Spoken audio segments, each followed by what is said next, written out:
हमारी काफ़ी सारी वीडियोस पर खासकर बिहार के जितने भी ग्रामीण क्षेत्र हैं वहाँ से बहुत से विद्युत उपभोक्ता हमारी वीडियोस पर कमेंट्स करते हैं कि सर जब से हमारे यहाँ पर प्रीपेड स्मार्ट मीटर लगा है हमारा तो जीना ही दुश्वार हो गया है, क्योंकि इस स्मार्ट मीटर में कब बैलेंस ख़त्म हो जाता है ये पता ही नहीं चलता है। हमें इस बात का हमेशा डर रहता है कि कहीं हमारे मीटर में बैलेंस ख़त्म ना हो जाए, क्योंकि प्रीपेड स्मार्ट मीटर में बैलेंस ख़त्म होते ही आपकी लाइट जो है वो ऑटोमेटिकली रिले सिस्टम से कट हो जाती है और जब तक आप रिचार्ज नहीं करते हैं आपकी लाइट दोबारा से चालू नहीं होती है। और एक सबसे बड़ी प्रॉब्लम ये भी आती है कि जितने भी प्रीपेड स्मार्ट मीटर है उनमें अगर हम समय से पहले बैलेंस ऐड नहीं करते मतलब रिचार्ज नहीं करते हैं तो इसमें जितना हम डिले करते हैं उतना ज़्यादा फिर उसके अंदर पेनल्टी देखने को मिलती है। ज़्यादातर उपभोक्ता का यही कहना होता है कि हमें महीने में दो दो तीन तीन बार रिचार्ज करना होता है। अब जितना ध्यान हम इसके ऊपर रिचार्ज करने में लगाएंगे तो हम अपना घर कैसा चलाएंगे। ऐसी काफ़ी सारी समस्या बिहार के ग्रामीण क्षेत्रों में देखने को मिली जहां पर प्रीपेड स्मार्ट मीटर लगे।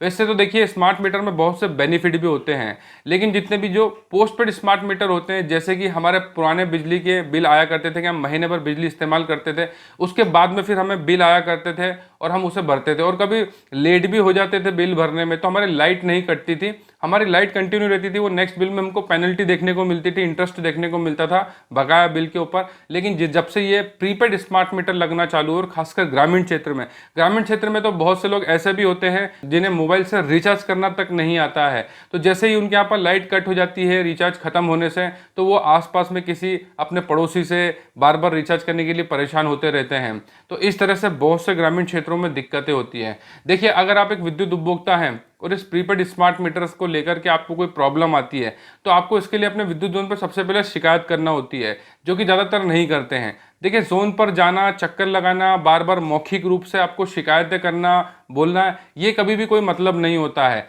शिकायत करने का एक तरीका होता है कि कभी भी आपको कोई बिजली विभाग से संबंधित सर्विस से रिलेटेड कोई प्रॉब्लम्स आ रही है तो सबसे पहले आप उनके टोल फ्री नंबर पर शिकायत करें। वहां से काम नहीं होता है तो अपने विद्युत जोन पर लिखित में शिकायत करें और शिकायत की हमेशा 2 कॉपी लेकर के जाना होती है, एक वहां पर जमा होती है और एक के ऊपर आपको रिसीविंग लेना होती है। लेकिन 99% लोग ऐसा नहीं करते, वो सिर्फ विद्युत जोन पर चक्कर लगाते रहते हैं। इस वजह से ही कभी उनकी कोई मदद नहीं होती और वो परेशान होते रहते हैं। तो जितने भी ऐसे जो ग्रामीण क्षेत्र में लगे हुए प्रीपेड स्मार्ट मीटर है उसके लिए भी आपको जो बार बार परेशानियां आती है तो आप इसके लिए अपने विद्युत जोन पे पोस्टपेड मीटर के लिए भी अप्लाई कीजिए, क्योंकि इन प्रीपेड स्मार्ट मीटर में रिचार्ज ना करने की वजह से या डिले करने की वजह से आपको जो पेनल्टी लगती है आरसीडीसी के नाम से, मतलब रिकनेक्शन और डिसकनेक्शन चार्जेस, उसका मतलब ये होता है कि अगर आप समय से पहले बिल नहीं भरते या रिचार्ज नहीं करते हैं तो बिजली विभाग जो आपकी लाइन कट करता है ऑटोमेटिकली स्मार्ट मीटर से, वो उसका भी चार्ज लेता है और बिल भरने या रिचार्ज करने के बाद आपकी जब लाइन चालू होती है तो वो उसका भी चार्ज आपसे लेते हैं इस स्मार्ट मीटर के अंदर, जिससे कि विद्युत उपभोक्ता को काफ़ी ज़्यादा खर्चा उनके बिजली के बिल में इस तरह के चार्जेस लगने की वजह से बढ़ जाता है। तो इसलिए कभी भी अगर आपको ऐसा लगता है कि हमें प्रीपेड स्मार्ट मीटर नहीं चाहिए या पोस्टपेड स्मार्ट मीटर चाहिए तो इसके लिए आप अपने विद्युत जोन पे जो है आवेदन कीजिए। और अगर वो लगाने से मना करते हैं तो फिर इसके लिए आपको कोर्ट में PIL, जिसको पब्लिक इंटरोगेशन लिटिगेशन कहते हैं, वो लगाना होगी। क्योंकि देखिए इस तरह की बिजली विभाग की जो भी सर्विसेज होती है अगर उपभोक्ता को उससे परेशानियों का सामना करना पड़े तो उसके लिए आपको फिर विद्युत जोन में शिकायत करने से तो कोई बेनिफिट नहीं मिलेगा, उसके लिए फिर आपको कंज्यूमर फोरम या कोर्ट पे ही जाना होगा। क्योंकि देखिए बहुत सी बार सरकार से भी गलती हो जाती है तो उस गलती में सुधार के लिए हमें कोर्ट में PIL फाइल करना होती है। देखिए इसमें समय जरूर लगता है लेकिन इससे ही आपका बेनिफिट होना है। विद्युत जोन में देखिए चक्कर लगाने से कुछ नहीं होगा, वो हमेशा एक ही बात कहेंगे कि आपको रिचार्ज तो करना ही होगा, अब ये मीटर लग चुके हैं तो ऐसा वैसा, वो इस तरह की बातें करेंगे, वो कभी भी आपकी कोई मदद नहीं करेंगे। लेकिन अगर आप इसमें कोई बदलाव करना चाहते हैं तो फिर आपको कंज्यूमर फोरम या कोर्ट तक तो जाना ही होगा,